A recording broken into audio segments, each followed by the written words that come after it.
Garbage collection is still a big challenge in many communities in Kampala, especially the slum areas.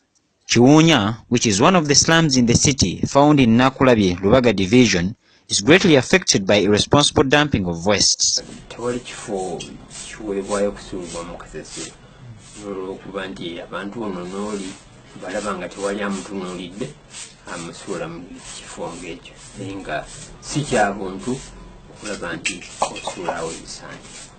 Being on a slope, Kiwunya receives large quantities of garbage from all the neighboring areas through the drainage channels, which has greatly made waste management difficult for the residents, as reported by the area chairperson.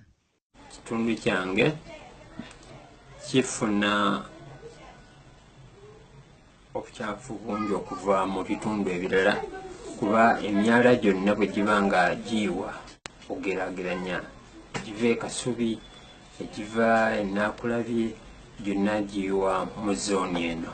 Kale nno awo kitegeeza nti tufuna obuzibu bungi, amazzi mangi agejjiramu ebikyafu, kale kiba kyetaaga okufaayo ennyo. He adds that many initiatives have been made by the central government and Buganda Kingdom to ensure that sanitation is improved in this area.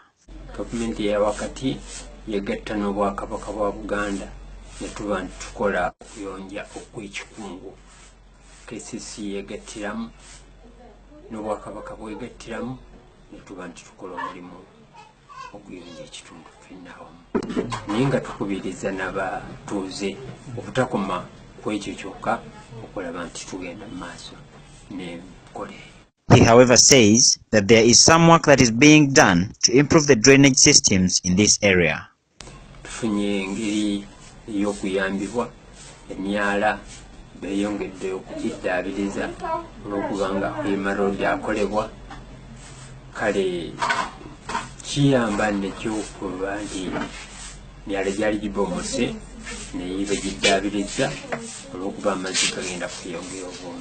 Despite the hardships in waste management, Kiwunya also faces many other challenges as experienced by many slums in Kampala. Our community is facing a challenge of insecurity because we have a number of thieves that hang around this place, especially at night. It is illegal to dump wastes anyhowly in Kampala, but in places like Kiwunya, where I'm standing right now, nobody cares about who dumps what and where.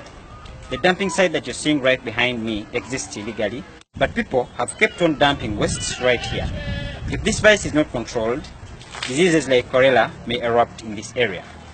I am Umar Senyonjo, and this is my story.